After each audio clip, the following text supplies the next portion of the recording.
Udara malam itu menusuk sampai tulang, salju turun pelan, putih di permukaan tanah, tapi dinginnya menggigit kulit seperti ribuan jarum kecil.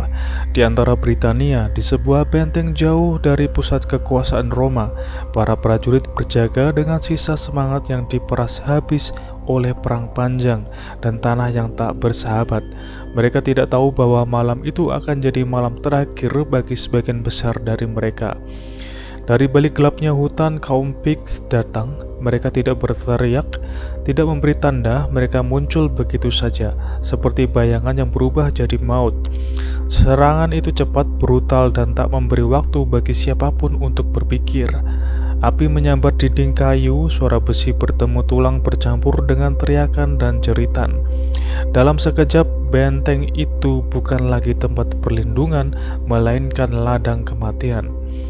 Di antara semua yang tersisa, hanya satu orang yang masih hidup dan cukup bernasib buruk untuk tidak mati di tempat, Quintus Dias. Prajurit yang terbiasa dengan kerasnya perang kini diikat, ditarik dan dijadikan tawanan. Ia diinterogasi, dipaksa mengungkapkan rencana Roma, ditawari hidup sebagai imbalan pengkhianatan. Tapi ia memilih diam, bukan karena Roma berarti segala baginya, melainkan karena menyerah di hadapan musuh terasa lebih menyakitkan daripada siksaan yang ia terima. Kesempatan kabur datang entah dari mana dalam kekacauan kecil di kamp musuh. Quintus berhasil melarikan diri. Tanpa perlengkapan, tanpa arah, ia berlari menembus salju yang menggigit kulit.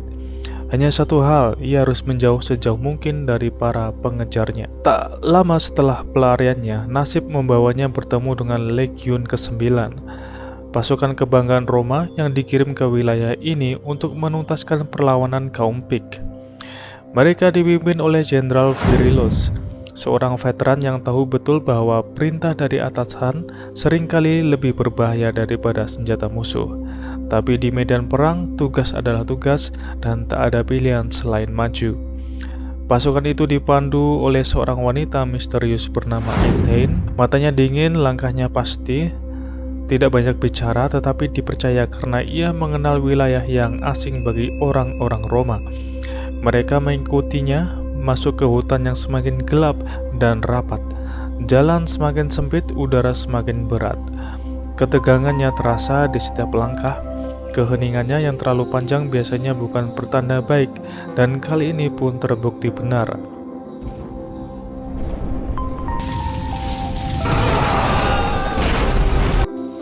Dari atas tebing, bola-bola api menghujani mereka. Diikuti oleh panah dan teriakan, serangan mendadak itu memecah formasi, menghancurkan kekuatan utama pasukan Roma, keteraturan dan disiplin.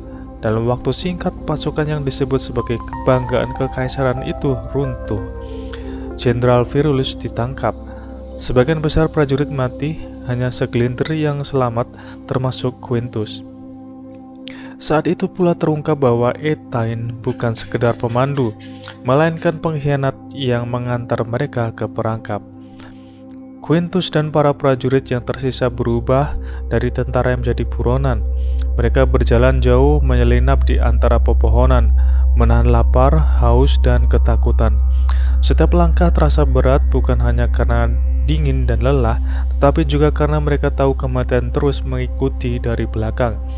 Mereka tak lagi yakin bahwa mereka masih prajurit Roma atau sekedar orang-orang yang menunggu saat terakhir mereka tiba. Di tengah keputusasaan, satu keputusan nekat diambil, menyelamatkan Virilius. Meninggalkannya berarti mengkhianati sumpah, tetapi kembali berarti masuk kembali ke mulut bahaya. Namun bagi Quintus, mencoba lebih baik daripada menyerah tanpa usaha. Malam itu, mereka menyusup ke kamp musuh. Mereka bergerak diam, cepat, dan pasti. Penjaga dibunuh tanpa suara. Di tengah kamp, mereka menemukan Virilius dirantai ke sebuah batu besar. Tubuhnya penuh luka, tetapi matanya masih menyimpan semangat yang enggan padam. Mereka berusaha memutuskan rantai, tetapi besinya terlalu kuat. Waktunya terlalu sempit. Dari kejauhan, suara kuda dan teriakan mulai mendekat. Virilius dengan sisa kekuatannya memaksa mereka pergi. Ia menunjuk Quintus sebagai pemimpin, menyuruh mereka selamat, bukan untuk Roma, tetapi untuk diri mereka sendiri. Dengan berat hati, mereka meninggalkannya di sana, tahu bahwa perpisahan itu mungkin yang terakhir. Di camp musuh, Virulus tidak dibunuh dengan cepat.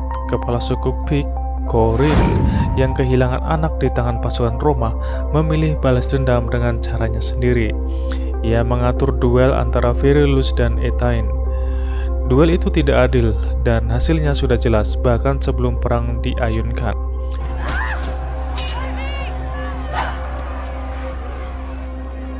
Virulus terlalu lemah, Etain terlalu lincah. Pertarungan berakhir dengan Virulus roboh dan tubuhnya dibakar bersama panji elang Romawi. Simbol kejayaan yang kini menjadi abu di hembus angin. Sementara itu, Quintus dan kelompok kecilnya terus bergerak, dikejar oleh musuh yang tak pernah lelah. Satu persatu dari mereka gugur, dimakan medan, dibunuh pengejar, atau direnggut kelelahan.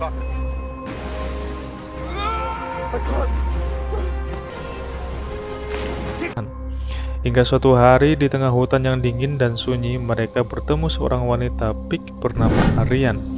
Ia bukan sekutu, bukan musuh, hanya seorang yang dijauhi kaumnya sendiri karena dianggap penyihir. Anehnya, ia menolong mereka, memberi mereka makan, tempat berteduh, bahkan sedikit kehangatan yang sudah lama hilang dari hidup mereka. Di sela-sela pelarian ada keputusasaan. Quintus dan Arian menemukan sesuatu yang sederhana, rasa saling mengerti. Bukan cita besar yang menghentikan dunia, bukan kisah romantis yang diukir dalam puisi. Hanya dua jiwa lelah yang menemukan ketenangan singkat di tengah kekacauan panjang. Namun kedamaian itu tidak bisa bertahan lama. Etain masih memburu mereka dan Arian. Dengan berat hati memaksa mereka pergi sebelum semuanya terlambat. Perjalanan mereka membawa mereka ke sebuah camp Roma, tempat yang mereka harap menjadi titik balik. Namun yang mereka temukan hanyalah keheningan dan tanda-tanda bahwa Roma sudah meninggalkan tanah ini. Agricola, gubernur yang dulu berteriak tentang kemenangan, telah memindahkan garis pertahanan ke selatan. Semua darah, semua korban ternyata sia-sia. Kekaisaran memutuskan tanah ini tidak layak dipertahankan, dan dengan itu, semua perjuangan yang telah dilakukan lenyap begitu saja. Quintus yang sudah kehilangan hampir segalanya memutuskan berhenti lari. Bersama dua prajurit yang masih tersisa, ia bertahan di camp kosong itu, menjadikannya benteng terakhir. Mereka tahu kaum Pik akan datang, tetapi mereka memilih bertempur. Bukan karena kemenangan mungkin, melainkan karena mereka tidak mau mati sebagai buronan yang terus dikejar. Etain datang memimpin pasukan Pik dan pertempuran pun terjadi. Brutal, dekat, dan cepat.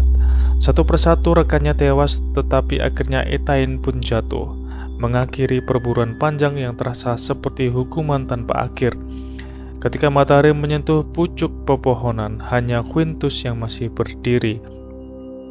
Tubuhnya penuh luka, matanya kosong, tetapi napasnya masih ada.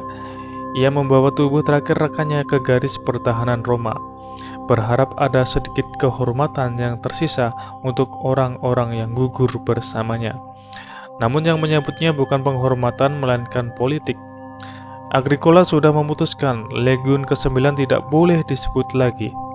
Semua cerita tentang kehancuran harus dikubur, dan cara paling mudah menjaga rahasia adalah membungkam satu-satunya saksi hidup. Tapi Quintus sudah bukan prajurit yang patuh. Ketika orang-orang dikirim untuk membunuhnya, ia membalik keadaan. Ia bertarung bukan lagi untuk Roma, melainkan untuk hidupnya sendiri. Ia membunuh mereka, meninggalkan camp itu, bukan lagi lari dari musuh, tetapi dari negara yang selama ini ia bela dengan seluruh yang ia punya. Dan di ujung semua itu, jauh di tepi sungai, di tengah hutan yang telah menelan satu legiun penuh, Quintus bertemu Arian lagi. Tidak ada kata-kata besar, tidak ada janji, hanya dua orang yang entah bagaimana masih berdiri setelah badai panjang merenggut segalanya.